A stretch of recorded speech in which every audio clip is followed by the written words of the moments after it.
Graça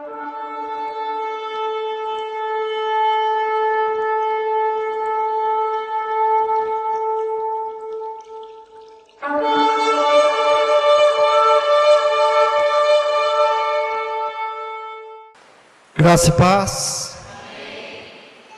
Abra a tua Bíblia no livro do profeta Isaías, capítulo 38.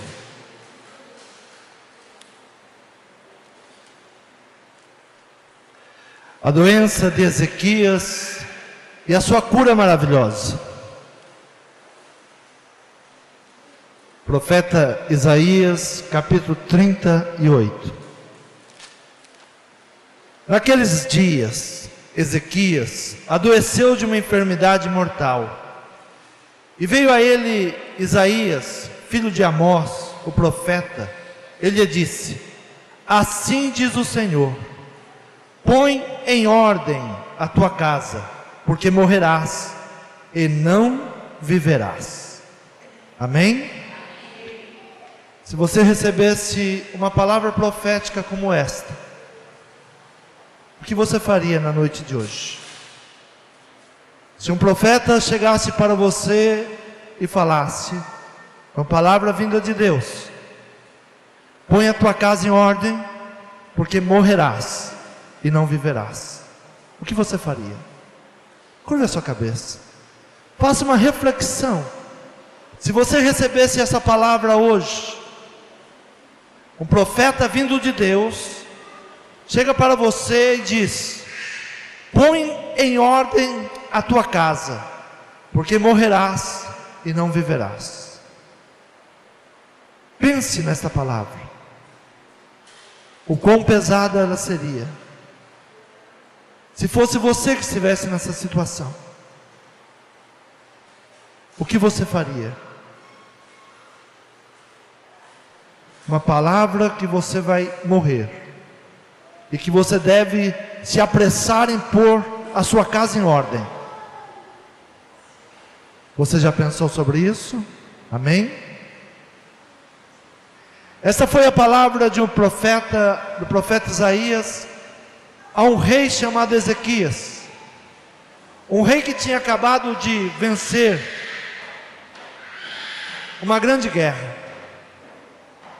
Numa única noite, Deus, ouvindo a sua oração, derrotou 180 mil homens, apenas com os anjos, sem que ele precisasse pegar em armas. Mas ele clamou a Deus, e Deus enviou seus anjos, e deu vitória contra o seu inimigo. Mas passado esta vitória, acabando o relato dessa vitória, grande vitória, uma vitória contra Senaqueribe, alguém muito terrível, que vencia todos os reinos, derrubava deuses, derrubava altares. Deus envia o profeta Isaías até o palácio, procura o rei Ezequias e diz: põe a tua casa em ordem, porque morrerás e não viverás.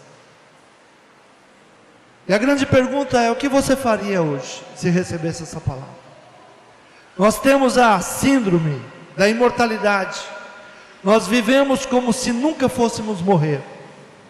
Nós vivemos como se nunca a vida terminaria para nós. Nós sempre vivemos achando que o nosso dia, a nossa hora, vai demorar muito. E por isso nós não devemos nos preocupar com nada. Por isso nós não devemos levar uma vida de santidade. Porque eu ainda tenho muito tempo. Eu posso ainda viver de qualquer maneira. E eu tenho muito tempo para desfrutar da minha vida.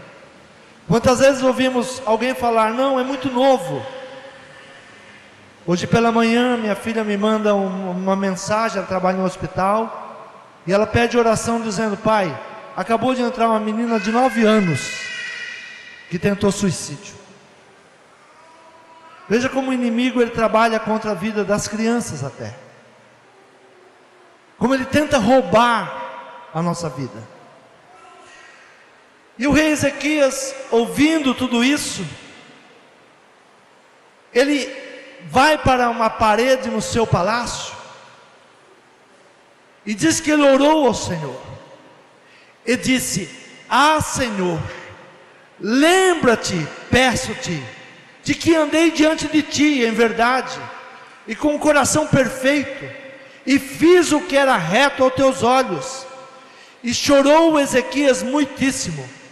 Então veio a palavra do Senhor a Isaías, dizendo: vai e diz a Ezequias: assim diz o Senhor, o Deus de Davi teu pai: ouvi a tua oração, e vi as tuas lágrimas, e eis que acrescentarei aos teus dias 15 anos. Eu te darei uma nova chance, rei. Volta e arruma a tua casa. A palavra do Senhor diz que o justo, ele ficará em memória. É comum muitas pessoas ruins morrerem, e por uma questão de consciência, a gente diz assim: não, mas ele era bom, tinha uma parte dele que era muito boa. Mas Deus não age igual você, não age igual eu, não. Se é ruim, se é bom, é bom. Deus não trabalha com emoções. Muitas vezes quando a gente vai a um velório, o nosso lado emocional para agradar os outros, a gente tenta buscar naquele que está lá no caixão algo que venha amenizar o que ele fez. Mas Deus não age assim, não. Deus, ele age com justiça. Se você seguiu a sua palavra, se você fez a sua vontade, se você foi um homem e uma mulher de fidelidade, você vai para uma vida eterna com ele. Mas diz a palavra que se você não obedeceu, e se você não seguiu os seus mandamentos, você arderá no fogo eterno. Porque Deus é justiça. Nós dizemos muito: Deus é amor. Sim, Deus é amor e Deus é justiça. E por achar que nunca chegará o nosso dia, nós vivemos de qualquer maneira. Mas Deus, ele sempre quer ouvir o seu lado. Ele sempre quer que você venha argumentar com ele. E Deus quer que você venha conversar com ele. E Deus diz assim: vem aqui, traga os teus argumentos, vamos conversar. Traga os teus argumentos. O porquê você não tem me servido, o porquê você tem sido infiel, o porquê você diz que é tão difícil me seguir. Traga os teus argumentos. Traga aquilo que você tem como desculpa, e eu quero te ouvir. E Deus, ele ouve a oração do rei Ezequias. E o rei Ezequias, ele coloca o seu rosto na parede, e ele clama a Deus, e ele diz: eu andei diante de ti em verdade, e com o coração perfeito, e fiz o que era reto aos teus olhos. E chorou o rei Ezequias muitíssimo. Então veio a palavra do Senhor a Isaías, dizendo: vai e dize a Ezequias: assim diz o Senhor, Deus de Israel teu pai: ouvi a tua oração e vi as tuas lágrimas, eis que acrescentarei aos teus dias 15 anos. Deus está dizendo: eu vou te dar uma nova chance. Eu vi que você é um homem fiel, eu vi que você tem diante de mim algo a teu favor, eu vi que você venceu uma grande guerra contra um inimigo poderoso. Mas uma coisa eu te digo: a tua casa está em desordem. Por mais próspero que você seja, por mais conquistador que você seja, se a sua casa está em desordem, você é um derrotado. Por mais conquistador que você seja, por mais reto que você seja, se a sua casa está em desordem, você pode ser um derrotado. Por isso nós devemos pedir a Deus que Ele venha acrescentar tempo para que nós venhamos consertar a nossa casa, para que nós venhamos mudar a situação da nossa casa. A grande verdade é que a nossa casa, muitas vezes, ela está nas mãos do inimigo. A nossa casa, muitas vezes, foi aberto brechas no casamento, aberto brechas no ensinamento aos nossos filhos. Nós sabemos que o inimigo ele tem as suas estratégias. O inimigo ele já trabalhou muito forte contra a igreja. A igreja hoje, para dar certo, ela precisa fazer shows.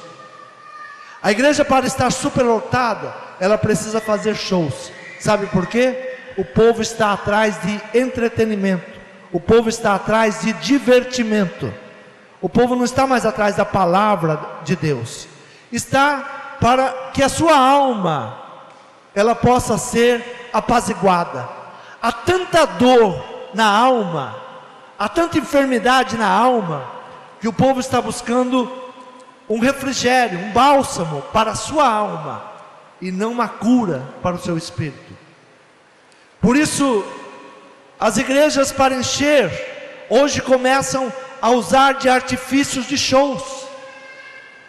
Algo que me chamou a atenção alguns anos atrás, um grande templo ia ser construído em São Paulo, e aquele pastor disse: não, aqui nós nunca vamos usar para campanhas. Aqui é um lugar santo, aqui tem a réplica de um grande templo, e aqui nós não faremos campanhas e não faremos libertação. E a minha grande surpresa é que esses dias começou tudo isso dentro daquele grande templo. Campanhas e culto de libertação e tantas outras coisas. Porque se não tiver atrativos, o povo não vai. Se não tiver um atrativo diferenciado, o povo não permanece. Pode até chamar as pessoas por uma curiosidade, mas a curiosidade passando não segura o povo. Então precisa de artifícios, precisa de pontos de contatos. Então a tua casa, ela reflete aquilo que você é. A minha mãe, ela falava algo muito especial: como é a sua casa, como não são as suas coisas, assim você é. E por isso Deus chama este homem, que foi um homem que agradou a Deus. Ele fez diferente de tudo que o seu pai tinha feito.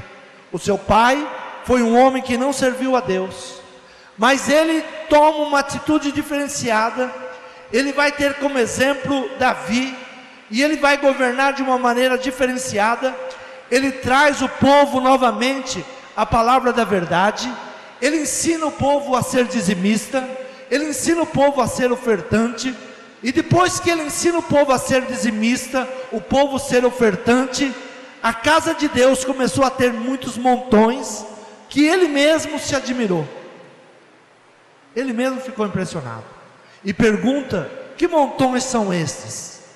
E o seu tesoureiro, o seu homem de finanças diz: depois que o povo começou a trazer os seus dízimos, a sua oferta, aconteceu isso.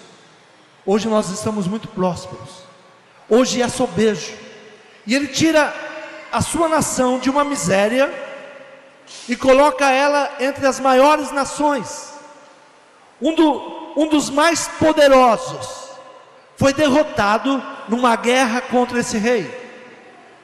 Um dos homens mais poderosos, inimigos de Deus, que tinha derrotado muitos exércitos, perdeu a batalha juntamente para o rei Ezequias.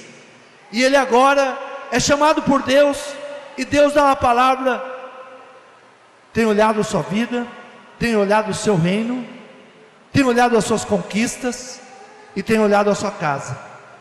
Se apressa, conserta a tua casa. Conserta a tua casa, porque se você morrer hoje, o teu nome não ficará entre os heróis.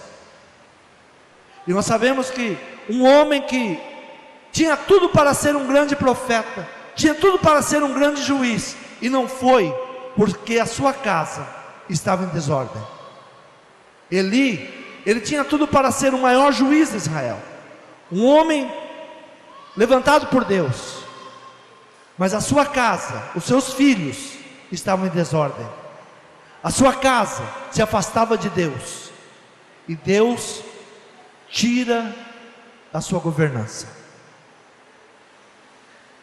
Qual seria a sua reação hoje, se Deus usasse um profeta e falasse que Deus se agrada dos teus negócios, Deus se agrada de como você anda, Deus se agrada do teu ministério, mas não tem se agradado da tua casa.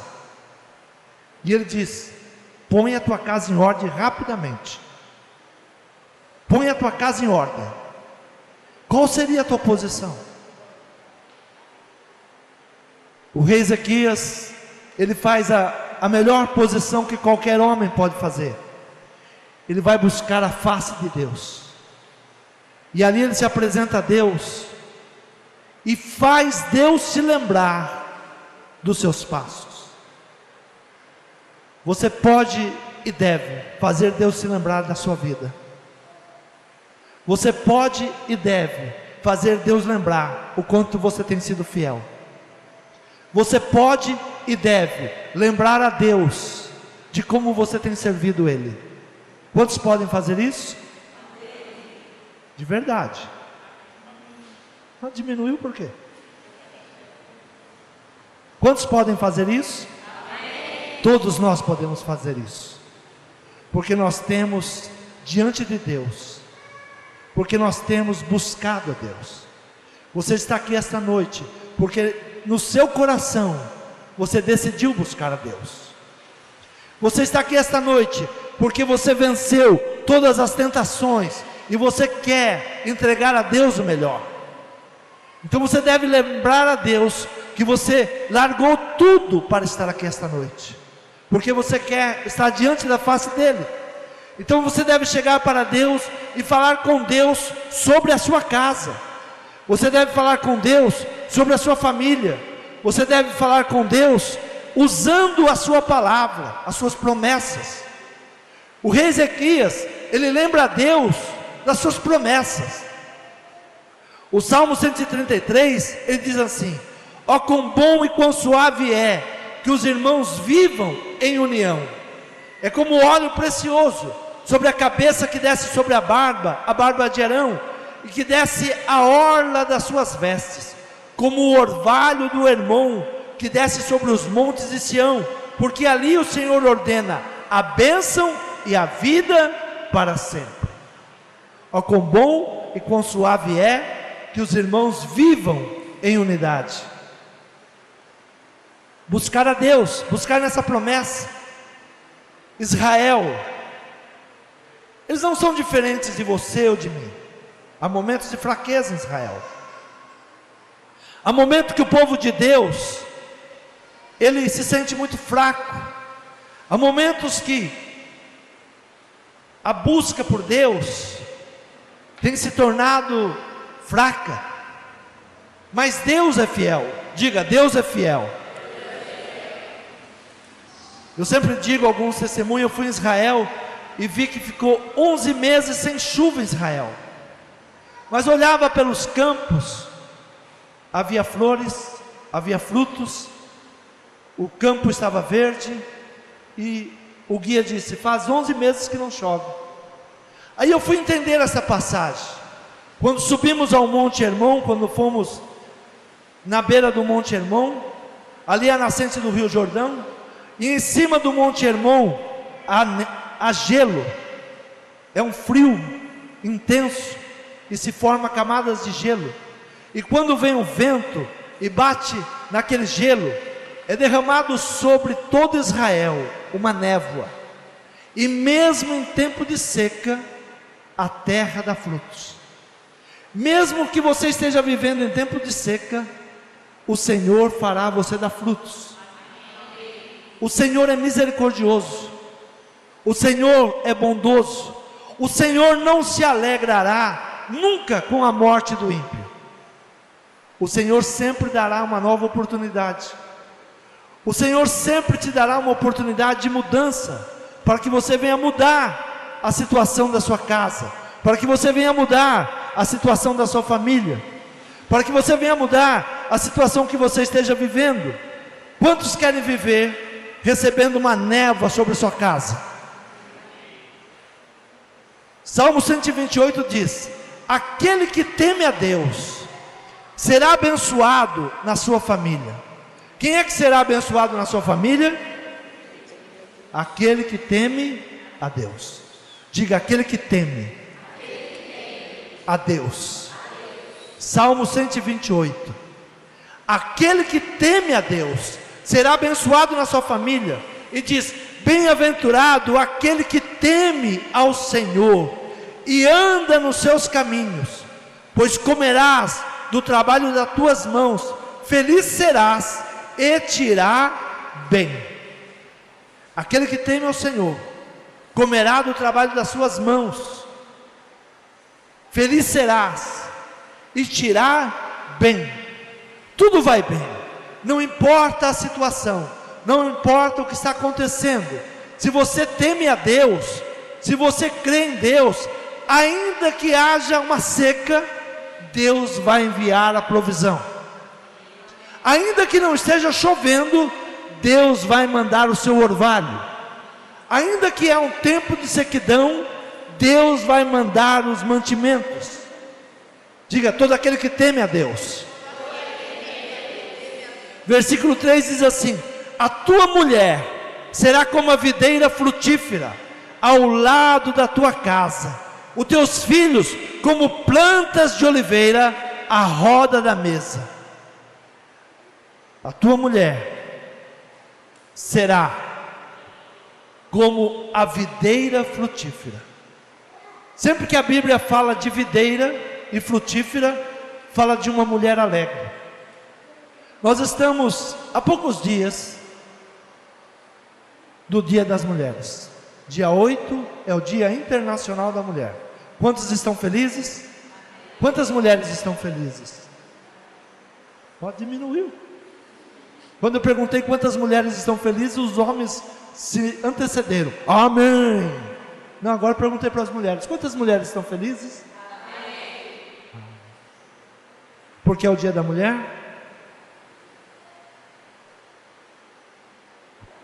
A palavra diz que a tua mulher será como videira frutífera ao lado da tua casa. A tua mulher está falando de um homem abençoado, de uma família bem-aventurada. Está falando de um homem que teme a Deus, de um homem que busca a Deus, de um homem que é feliz e que tudo vai bem. Não está dizendo como que está a terra, está dizendo que essa família vai bem. E a tua mulher será como a videira frutífera ao lado da tua casa. Uma mulher frutífera. Sempre que fala da videira, fala de alegria.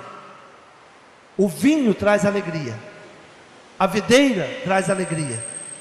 As mulheres, diga: as mulheres precisam ser alegria da casa. Se a tua mulher, se você mulher, anda triste, anda amargurada, anda magoada, anda queixosa, anda rixosa, você está fora da palavra de Deus. Talvez você tenha motivos para isso, mas a tua casa precisa de conserto. E é isso que Deus chama Ezequias e diz: conserta a tua casa, porque você vai morrer e não vai viver. Então a mulher, ela é a alegria da casa.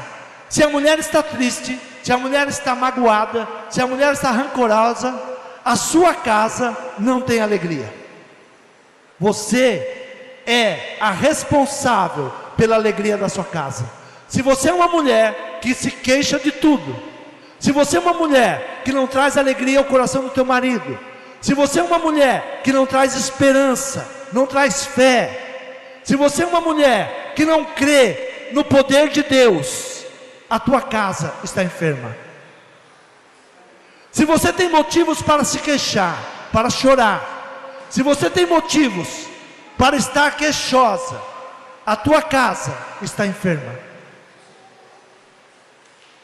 Se você não tem motivos para alegrar os seus filhos, alegrar o seu marido, a sua casa está enferma. E a sua casa necessita de cura. A sua casa precisa de mudança.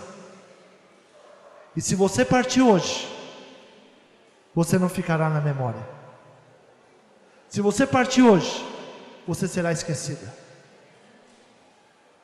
Se você é uma mulher que é rixosa, Provérbios diz assim: é melhor morar numa casa que tem goteira do que morar com uma mulher rixosa. É melhor morar numa casa onde tem um pingo de gotejamento constante do que viver com uma mulher rixosa. Uma mulher que nada está bem, que nada está bom, uma mulher que sempre está reclamando, uma mulher que sempre está chorando, uma mulher que não traz alegria. Se a tua casa está dessa forma, o Senhor está te falando hoje através de um profeta: conserta a tua casa, conserta a tua família. E diz que esta mulher, ela tem junto dela, como plantas de oliveira, a roda da sua mesa, os seus filhos. A palavra oliveira traz cura. A palavra do Senhor diz assim: está alguém doente? O presbítero unge ela com óleo, e o enfermo será curado. Só para que vocês tenham conhecimento, onde há uma oliveira plantada, todas as árvores em volta são curadas. Não tem enfermidade nas árvores. Sabe quanto vive uma oliveira? No jardim onde Jesus chorou, tem uma oliveira lá dos dias de Jesus, mais de 2000 anos, e ela brota de novo. Quando ela está morrendo, ela solta um novo broto, e ela volta a viver. Quando diz que os seus filhos são oliveira, a palavra do Senhor diz que filhos são herança do Senhor. Como estão teus filhos? Teus filhos são alegria? Teus filhos são cura? Como estão seus filhos na sua casa? Se os seus filhos não têm sido cura para o seu relacionamento, se os seus filhos não são cura na sua mesa, se por eles você não agradece o mantimento que foi colocado na mesa, se por eles você não dá graças a Deus por mais um dia, eles não estão sendo cura na sua vida. Quantos lares as mães estão chorando pelos filhos? Quantos lares os filhos são tristeza e não alegria? Para que você possa entender o que o inimigo tem feito e a luta que você tem, você deve entender como ele trabalha. Alguns anos atrás, as igrejas no dia de oração, era a multidão de gente ajoelhadas, orando, orando. Faça uma reflexão. Qual foi a última vez que você se ajoelhou para orar? Qual foi a última vez que você ficou meia hora de oração? Faça uma reflexão. O inimigo, ele tem feito da igreja um local de entretenimentos, para que você pense que não precisa orar, para que você pense que não precisa buscar a face do Senhor, ou para que você tenha um sentimento que você vai viver eternamente aqui na terra e nunca vai morrer.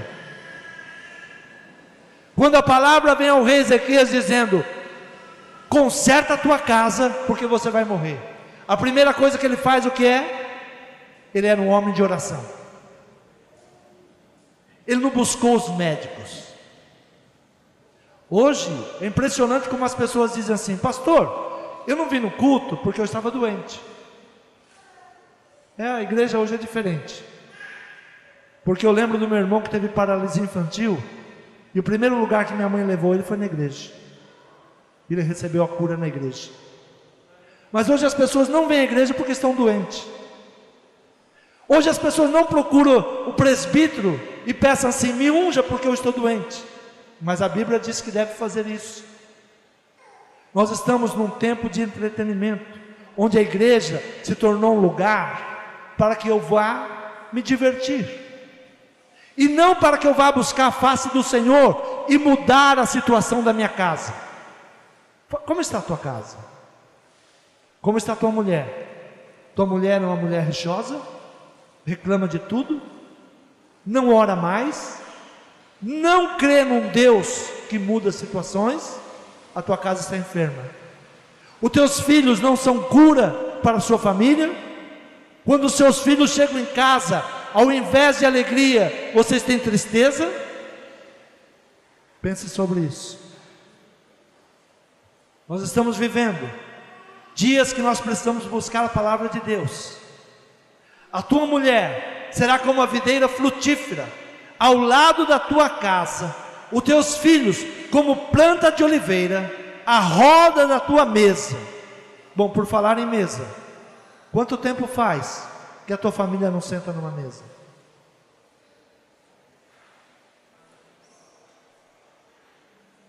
Hoje, alguns anos atrás, eu preguei uma palavra dizendo: o grande problema da igreja é a prosperidade, não é a miséria, não é a pobreza.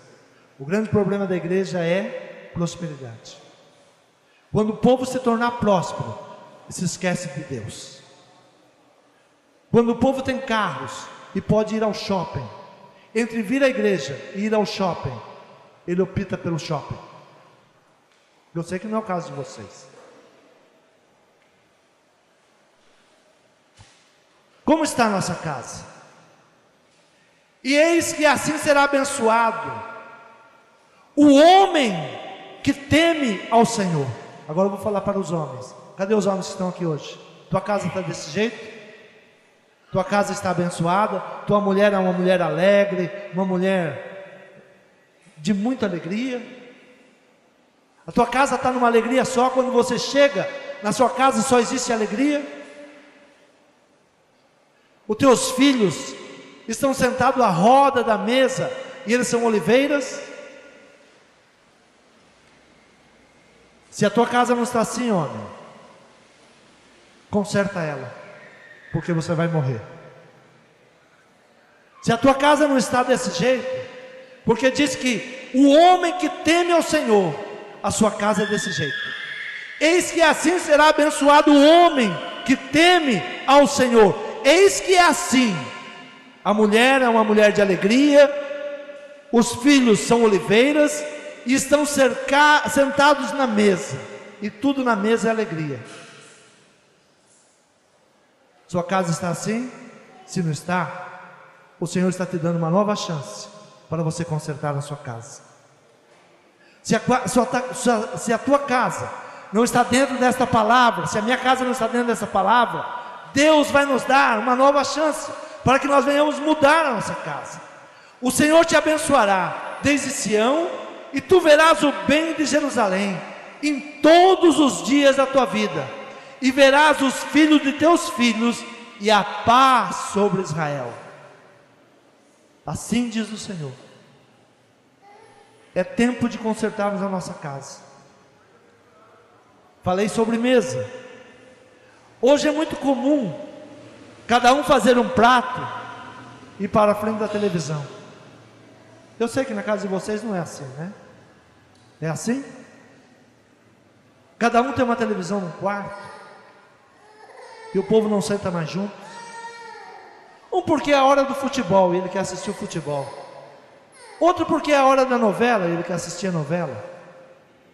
E ele se esquece que a hora do jantar ou do almoço, a hora que a refeição está na mesa, é um horário sagrado. E que nós devemos sim desligar os televisores. Que nós devemos sim deixar tudo e nos sentarmos na mesa para que a nossa família seja abençoada. Faça uma reflexão. Foi isso que Deus, Ele chama o profeta e diz: olha, desce no palácio, vai lá no palácio e fala com o rei que a casa dele está em desordem. Ele é um homem de conquistas, ele é um homem que venceu guerras, ele é um homem que derrotou o maior inimigo dos últimos tempos de Israel, porém a casa dele está em desordem. Muitas vezes nós pensamos assim: não, mas sabe o que é? Nós estamos num bairro aqui bem de periferia, então esses problemas são de periferias. Não. Essa semana vocês acompanharam o noticiário. Em um grande condomínio, o filho de um pastor era o maior assaltante do local. e tocava na banda da igreja, e cantava na igreja, e por ser filho do pastor, tinha acesso à casa dos membros da igreja, e ele ia junto com a sua quadrilha, assaltar os membros da igreja. Aí você diz: onde está o temor do Senhor? Com quem nós estamos convivendo dentro da igreja? Quem são as pessoas que cultuam conosco? Por isso, ou você conserta a tua casa, ou o Senhor pode levar a tua vida. E não haja tempo de mudança. Quantos querem uma nova oportunidade? A mulher rixosa diga: eu não sei porque eu estou reclamando tanto. Porque o povo de Israel, quando entrou no deserto, Deus disse: esse povo é um povo murmurador, não vai herdar nada. Eu não sei porque que as mulheres dentro da igreja não escutam a palavra, e se tornam mulheres murmuradoras, ao invés de mulheres abençoadoras. Ao invés de usar a sua boca para ajudar o seu marido, usam a sua boca para amaldiçoar e murmurar. Eu não sei porque homens que vêm à igreja e sabem que a sua família será abençoada se ele for um homem bem-aventurado, e se ele seguir tudo isso que a palavra de Deus ensina, porque ele é o sacerdote. Deus não deu posição de sacerdócio para a mulher, Deus deu posição de sacerdócio ao homem. Sabe por que eu falei do dia 8 de março? Que todo mundo acha que é uma beleza. O dia da mulher ensina que a mulher deve superar o homem. A mulher não deve superar o homem. A mulher deve estar debaixo da missão do homem. Nós temos muitos homens fracos dentro da igreja, porque o espírito de Jezabel tem tomado conta do coração delas, e elas não colocam o seu homem, o seu marido, no devido lugar, e faz dele um homem fraco, um homem fragilizado, um homem que não sabe tomar decisões. E por ser assim, a mãe ensina o seu filho do mesmo modo, e nós vamos tendo uma geração de homens fracos, homens fragilizados, homens medrosos, homens que se amedrontam diante de uma situação. Deus não se agrada disso. Deus vai cobrar de você, homem, como está a sua casa, como está a sua família, como está a sua mulher. Se a sua mulher está doente, queixosa, sempre murmurando, saiba que você é o sacerdote dela, e ela está desse jeito porque você tem se tornado um homem fraco, um homem medroso, e por ela não sentir firmeza que você é um homem de Deus, ela tem que tomar atitudes, e tomando atitudes, ela adquire um espírito de Jezabel, de dominadora. A mulher tem que estar debaixo da liderança do homem, mas o homem tem que ser igual a Cristo, amar a sua esposa como Cristo ama a sua igreja. Cristo não trata a sua igreja de qualquer maneira. Cristo não trata a igreja como se fosse uma mulher qualquer. Cristo não trata a igreja como se fosse uma prostituta. Cristo, Ele ama a igreja. Por isso a palavra é: homens, amem a sua esposa como Cristo ama a igreja. Como está a sua casa, homem? Se Deus falar que você vai partir hoje, com quem vai ficar seus filhos? Quem vai cuidar dos seus filhos? Os casamentos hoje já começam em maldição. A mãe abraça a noiva chorando e diz assim: filhinha, você sabe que a mãe está sempre te esperando. O que ela está dizendo para a mãe? Se não der certo, filho, volta para casa. Não é assim que as mães agem? É. Se não dá certo, filhinha, a mamãe está em casa, e o pai também. Casou, tem que dar certo. Diga: casou, tem que dar certo. O apóstolo Paulo, ele chama a igreja para ensinar. 1 Coríntios capítulo 10, ele diz: não devemos tentar a Cristo como alguns dos israelitas o tentaram. Não devemos tentar a Cristo. Será que agindo como nós estamos agindo, fora da palavra de Deus, nós não estamos tentando a Cristo? Ah, mas eu vou à igreja, eu tenho o cartão da igreja, eu entrei no propósito. Deus não está falando sobre isso. Deus está falando como você está cuidando da sua casa. A palavra do Senhor diz assim: de que vale ganhar o mundo inteiro e perder a sua alma, perder a sua casa, perder a sua família?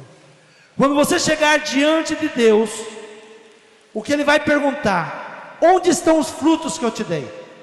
Onde está a tua família? Onde está a tua casa? Há muito espírito maligno entrando na nossa casa, mas porque nós abrimos brecha. A palavra de Deus nos ensina que o diabo, ele só entra por uma brecha. Se entrou, é porque nós abrimos, e se abrimos, temos que fechar. Se demos permissão para o inimigo entrar sobre a nossa casa, pastor Marcos distribuiu a rosa vermelha, quantos todos levaram para casa, e foi um ponto de contato. Isso chama-se ponto de contato, porque muitas vezes dentro da nossa casa, o mal está operando em todos os lugares, e nós não sabemos como.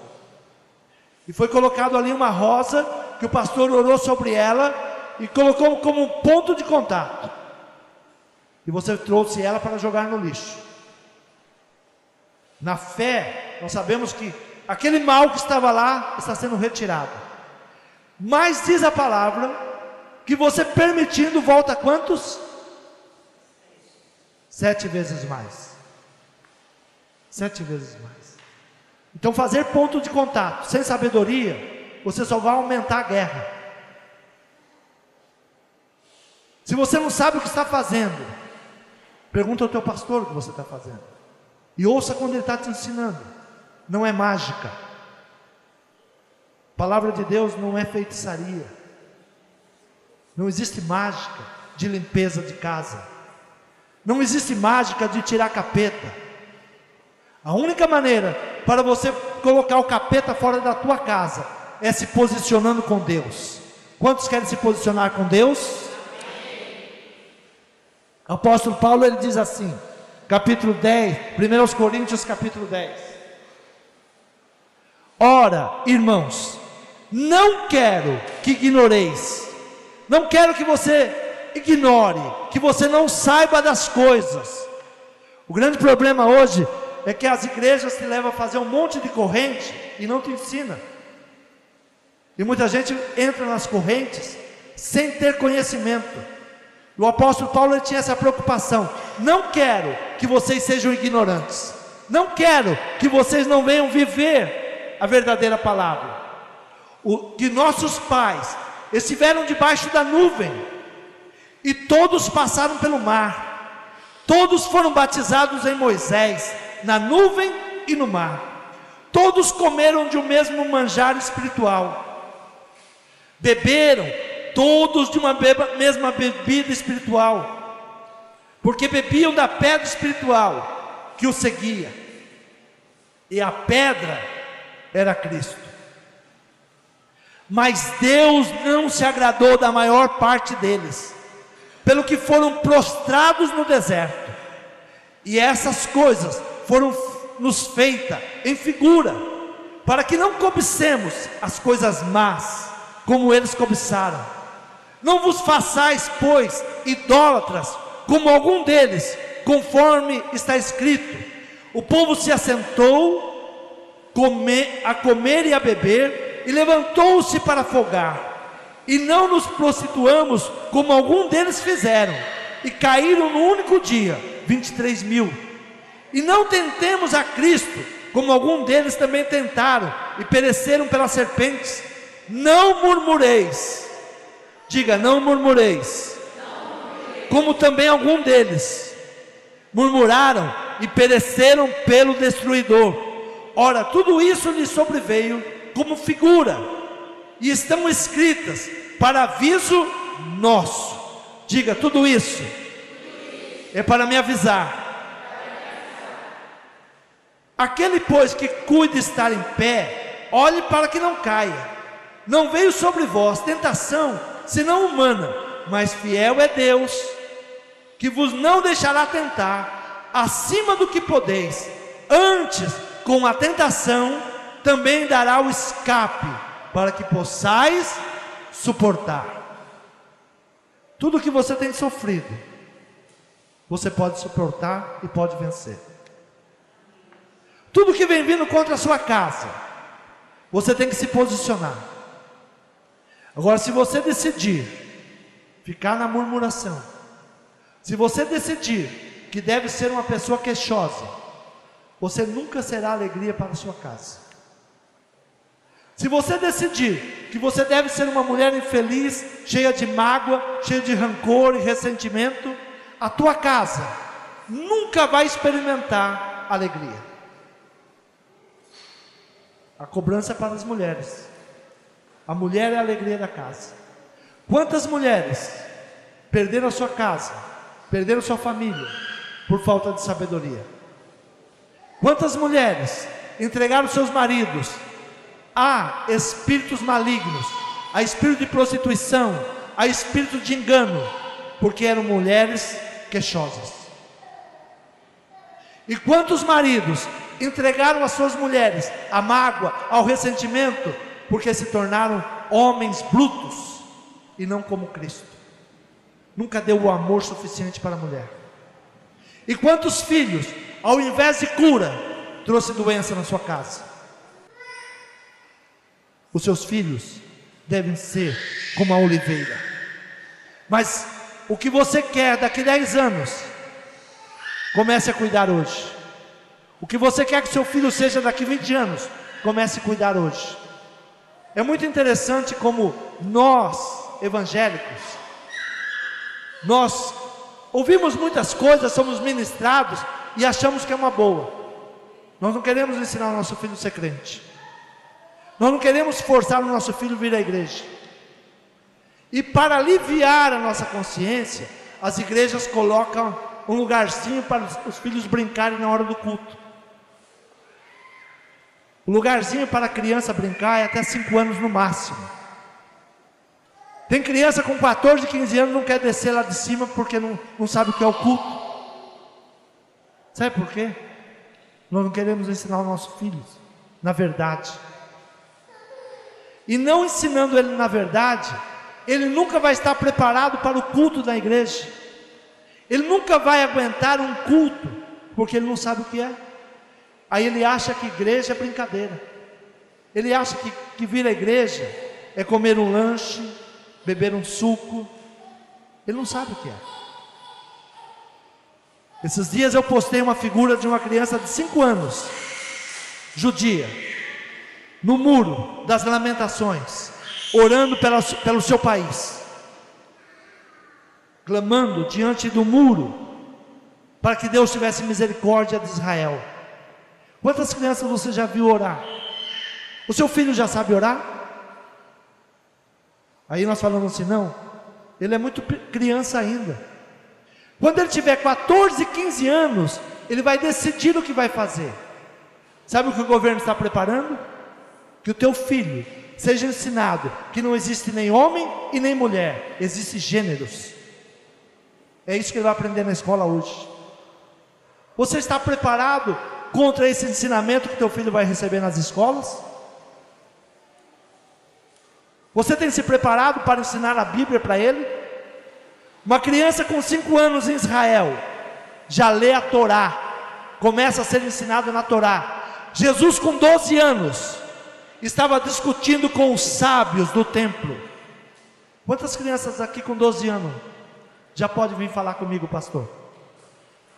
Infelizmente a maioria da igreja não tem condições de discutir uma palavra comigo, de me questionar em nada.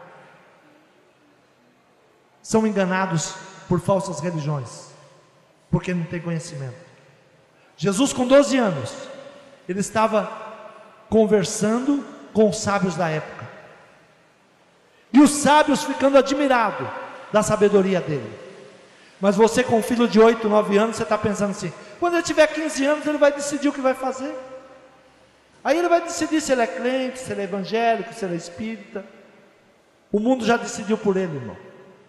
O traficante já decidiu por ele. Ou você toma posição, ou você conserta a tua casa, ou a tua casa será lugar de tristeza e de angústia, e você não ficará em memória. A palavra do Senhor diz que o justo ficará em memória. Quantos creem nessa palavra? Amém. Diga: nesta noite, eu dei o primeiro passo. Eu declarei que na minha casa tinha algo muito ruim. A rosa de vocês murcharam? Murchou. Por que você acha? Foi o ponto de contato. Por quê? Faltou água. Tem que ter areia, tem que ter água, tem que ter adubo. É por isso que Jesus disse: eu sou a água da vida. Mas é bom, deixa ele participar, né? Você está certo, faltou água, faltou areia. Está certinho. Porque tua rosa ficou feia? Você sabe por quê, né? Você sabe por quê? O ambiente está terrível. Mas o Senhor nessa noite está dizendo: conserta a tua casa. Quantos querem consertar a casa? Quantos precisam consertar a casa? Quantos querem uma família abençoada, igual ao do Salmo 128? Quantos querem uma família assim? Bem-aventurado aquele que teme ao Senhor e anda nos seus caminhos, pois comerás do trabalho da tua mão, feliz serás e te irá bem. A tua mulher será como a videira frutífera ao lado da tua casa, os teus filhos como planta de oliveira, a roda da tua mesa. Diga: minha mesa precisa ser curada. Você vai colocar a sua família na roda da tua mesa, ou vai continuar comendo na frente da televisão? É uma decisão. Quando Deus olhou para a casa de Ezequias, Deus falou: a tua casa está em desordem. Você pode ser um homem próspero, você pode ter muitos bens, mas se Deus olhar para a tua casa hoje, o que Ele está vendo? A Rosa já falou muita coisa. Sim ou não? A Rosa já mostrou bastante coisa. A tua casa não é diferente da minha. Amém? Mas a minha é uma bênção. E a sua? Também? Amém. Porque nós servimos um Deus poderoso. Amém? Deus não se agrada com a destruição da nossa casa. Errado podemos estar, mas Deus nos chama ao conserto. O rei Ezequias era um homem de bem, tanto que ele chega diante de Deus e fala: eu tenho andado reto, eu tenho te servido, e Deus dá uma nova chance a ele. O dia de hoje, de você estar aqui, Deus está te dando uma nova chance. E sabe por que Deus está te dando uma nova chance? Porque Deus ama a tua família, Deus ama a tua casa, Deus tem alegria em você, mas conserta o que está errado. Você crê nessa palavra?